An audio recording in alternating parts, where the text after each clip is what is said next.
یہ تو کہانیاں یہ جرنیل بناتے ہیں نا، جب یہ گورنمنٹ توڑتے ہیں یا الیکٹڈ گورنمنٹ کو تہس نہس کرتے ہیں یا کسی پرائم منسٹر کو یا وزیر اعظم کو یہ گرفتار کرتے ہیں، تو پھر یہ اس طرح کی کہانیاں ان کو بنائے بغیر پھر ان کا کام آگے چلتا نہیں ہے۔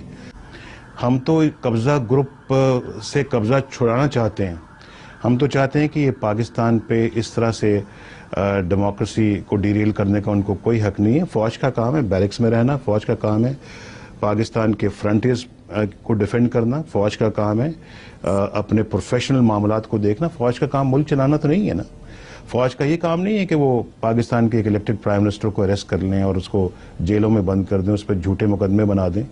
فوج کا یہ کام نہیں ہے کہ وہ ڈیموکریسی کو ایک گھر کی باندھی بنا دے۔ فوج کا یہ کام نہیں ہے کہ وہ آئے دن کانسٹیٹیوشن کو توڑ دے۔ فوج کا یہ کام نہیں ہے کہ کبھی وہ صدر سے استعفیٰ لے، کبھی وہ چیف جسٹس سے استعفیٰ مانگے اور کبھی وہ پرائم منسٹر سے استعفیٰ مانگے۔ تو یہ تو سب ان لوگوں نے مذاق بنایا ہے پاکستان تو مذاق نہیں ہے، ان جرنیلوں نے مذاق بنا دیا ہے۔